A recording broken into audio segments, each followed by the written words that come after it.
everyone, how you doing? We're so excited to have you today. And just before we go into the topic for today, dear, what can you say about the feedback so far? Wow. Just barely 3 videos that we've uploaded. We've been seeing, comments on YouTube, on Facebook. I was surprised just yesterday I discovered we had about 122 views.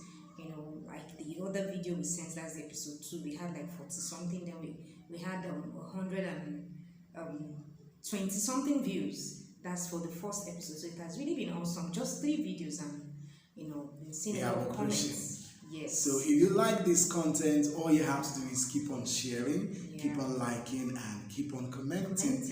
And you're definitely going to be getting the very best from us. And going to our topic for today, we're really trying to make an impact today with the topic we're talking about, because we're talking about our past, we're talking about our pain, and we're seeing how it can help heal people out there.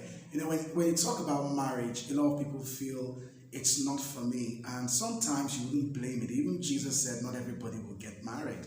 Some people are going to stay celibate and be eunuchs, which is a beautiful thing on its own, but it's not for everybody, and so marriage is not for everybody. So let's just go straight into the topic for today. Dear, what's our topic for today? Yeah, our topic for today, the journey, as usual, as we always say.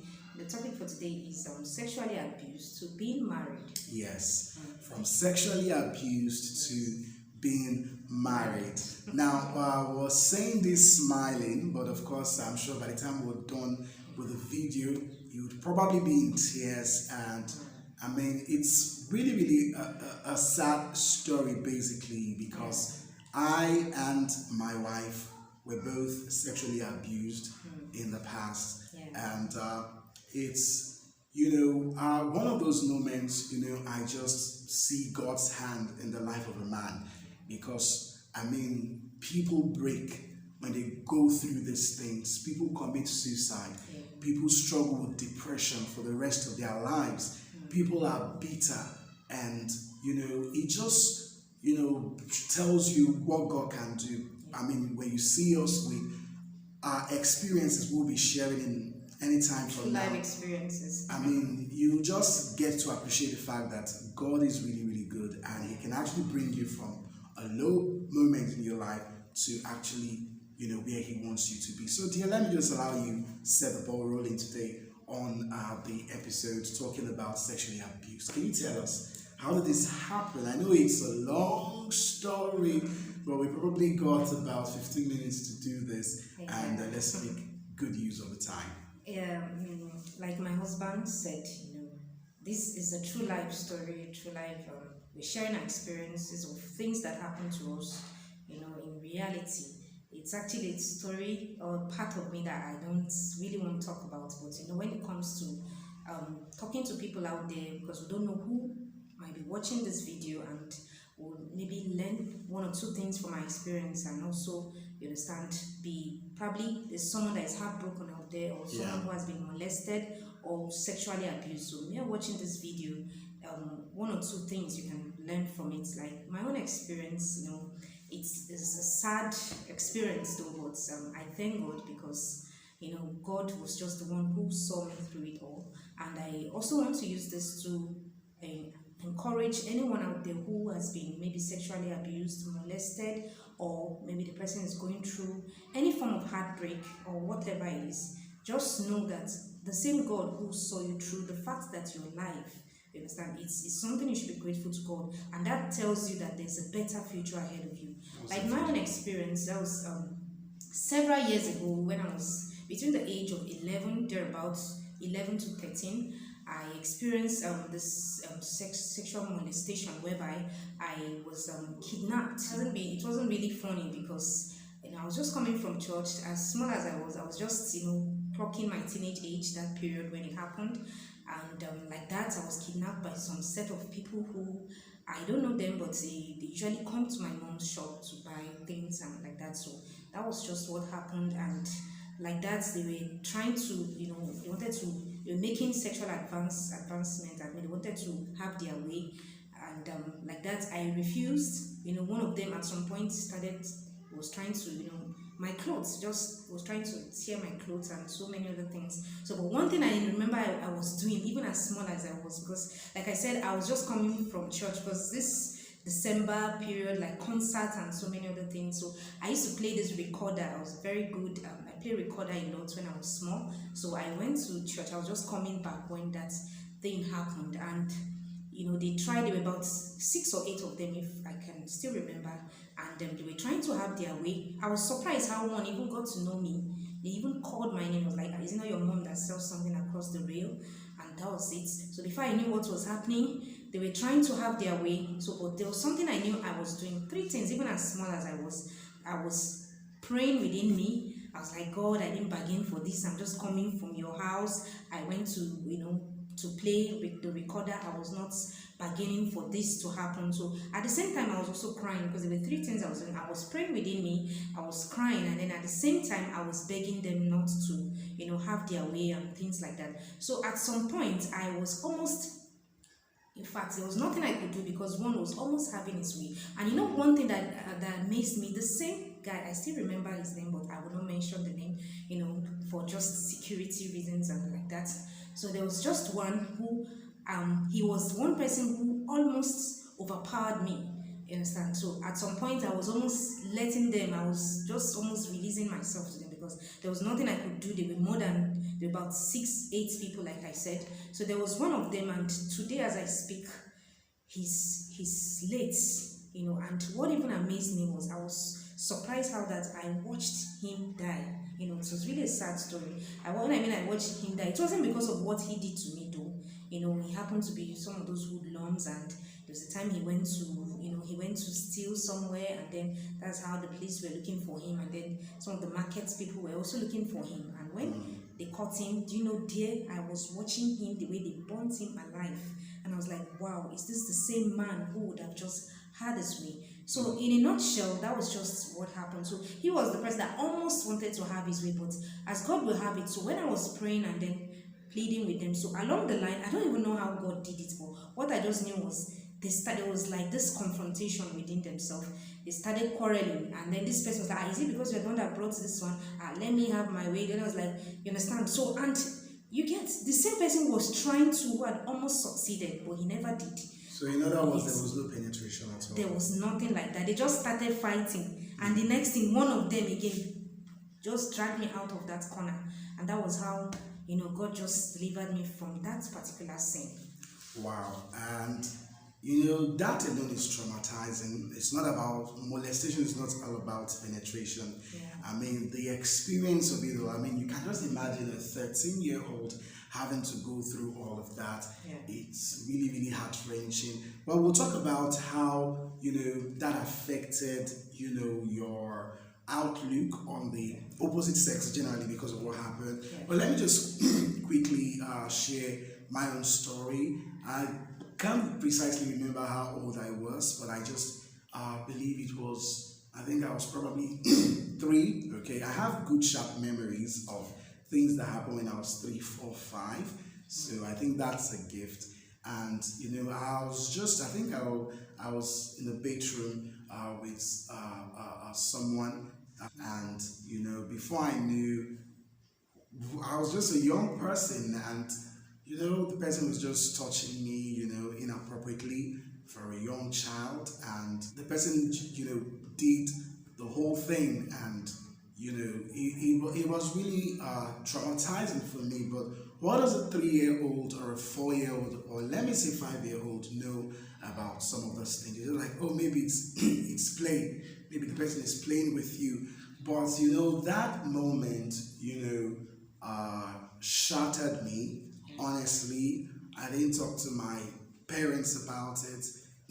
I didn't think there was any need until after that, someone else also, just somebody at home, not really a family member, also molested me for the second time. And, it did not really, for someone who, at least a 13-year-old is more experienced, kind of like, okay, this is not good. But for a 4-year-old, 5-year-old, you just think, okay, maybe it's just one of those kind of play and all that. And then growing, and getting to realize that, wow, this was actually, sexual abuse. And, it caused a lot of damage because of the nature of this video. I'm not really going to go into the details, but it did cause a lot of damage. And, there were points in my life where I felt, okay, maybe marriage is not just for me, you understand? Because it just created this wall, not like I didn't have female friends or I didn't have friends with anybody, but there was just this mental block, it's like I can't love, like I can't be free. It's even about freedom now. I think just more of like there was just a wall, you understand? My first relationship, I was really toxic. It made me a toxic person. So if you were someone who probably liked me, cared about me, and you just couldn't break into to me, and I feel it had a lot to do with that. So dear, let's have, how did it affect you, the whole experience? Yeah, the experience was not funny at all. And the previous episode we did, I think Sex Before Marriage, where I was talking about that I made a determination when I was in my GSS2 to keep myself. And that was one of the factors, because imagine at that very tender age, I experienced that, my growing up. And one thing was that I never acquired sexuality education at home. And one of the things that really helped give me that wider knowledge about sexuality education was outside of my school, outside of my family, at home. There were this program, all this Health and Life program, things like that I was always attending, and they exposed us to a lot of things on abstinence, sexuality education, teenage pregnancy, HIV and AIDS, and so many other things. So that was where I got that orientation. So I made up my mind that I am going to keep to myself. And it was not funny, seriously, because there was this hatred for men. Honestly, there was this hatred for men. When I see girls, back in my secondary school, and I went to an only girls' school, so when I see girls write letters to guys, I'm like, oh, what are these people doing? It was looking so weird and absurd, because I felt it's just a waste of time. So there was this, and anytime a guy, even in my secondary school, all through, maybe once a guy just tells me, I like you, or it may not be anything, you understand, but the next thing that just comes to my mind is he wants to have his way. Yes. Yeah. So that was just the thing. So it was not funny, but I would say, while growing up, one of the things that really helped me, I happened to be in between two boys. I was giving birth to in between two boys. I had a younger brother and then an elder brother who is late now. So there were some things I learned from them. I learned how to, mix up with guys. Like at times we do sports, we play games like what, and so many other things. So all of those things helped me. And then I tried to also relate, one way or the other with the opposite sex, but it was not funny. Because I can't imagine. It was not funny, it wasn't funny, so while growing up, that was just it. But and so all that just informed my judgment about. In fact, I just looked at myself. I was like, am I really going to get married to, like, with all of this? Because at some point I even hated the word sex, honestly, because I was telling my husband, after marriage, and I was like, I used to have these fears that sex, what is it about sex?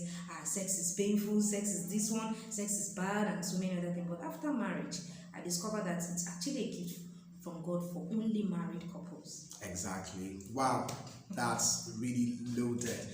So basically for me, because of that experience, I got into abusive behavior, things I should have meddled myself with, coming into the new creation realities, of course, which Pastor Chris is well known for.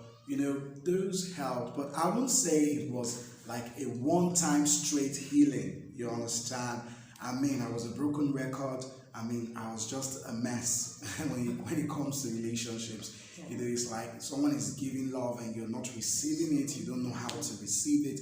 You're just responding. But I believe faith really works, because faith is the substance of things hoped for, the evidence of not seen. So just to add to that, like in my own case too, one of the things that really helped me, some of the books, the authors of some books he shared, like Gary Chapman was also one person who helped me, in terms of relationship, because I started reading a lot of books on relationship and so many other things. And before I knew what was happening, my orientation changed. I was like, wow, men are actually not that bad. bad. Because I used to think men are so bad, they are heartless. Yeah. If I tell you something, because I'm a good writer, I love writing. There was a poem I wrote some years ago, and I titled it "Guys." Oh my God, I wrote a lot of terrible things. I was looking at the poem, I was like, wow, you mean I wrote all this about guys? They were not just something good, those guys are bad, guys are dangerous. I was just writing based on how I felt, and I was not having the understanding. But thank God, a lot of things changed about me when I started following most of those authors and pastors and teachers as well. Awesome. So if you're out there, you're watching us, and maybe out of curiosity, you just wanted to find out, okay, how can someone move from being sexually abused to, enjoying the benefits of marriage? And here you are, you find yourself watching this video. We just want to encourage you. The race is not to the swift. Yeah. That's what the Bible says. I mean, you could do a lot of motivational reading. They help sometimes, they may not help. Sometimes it's an attack on your mind, and it matters who you listen to, but just keep a straight face. That's what really worked for me. I had faith that I could get married. Okay, I saw her and was led, and like, okay, this is the person you need to marry. That was God's word for me. Right, before we wrap up on this episode, I just want to give a word of encouragement and a word of advice to those who are watching, especially those who have been, one way or the other, maybe sexually abused or molested, or even those that probably were in a relationship and they were heartbroken and things like that. So I just want to let you know that it's not the end of the way, it's not the end of the road. Don't look down on yourself. Don't see yourself as a bad person. Don't see yourself as a mess. There's some people that just feel, oh my God, I had this experience. That's the devil talking. Yes, please don't ever see yourself like, can I ever get married? Can my husband, can my wife ever love me with this kind of experience? You understand? There are a lot of things. People go through experiences. People go through challenges in life. You understand? There are some that you don't even plan. There are some that just boiled out of maybe destiny or one thing or the other. But one thing I want you to know is that you understand, there's a better life that God has for you. So see yourself as, see yourself as becoming that which you really want to become. See yourself as attaining that height you want to get to in life, you understand? So if you're not married and you're aspiring to get married, you understand, see yourself as, if you're a lady out there, you understand, you're trusting God to be married, see yourself as a... And that's where we wrap it up today. Thanks for watching. Don't forget to subscribe, like, share, and of course, let's set the ball rolling. See you on another episode.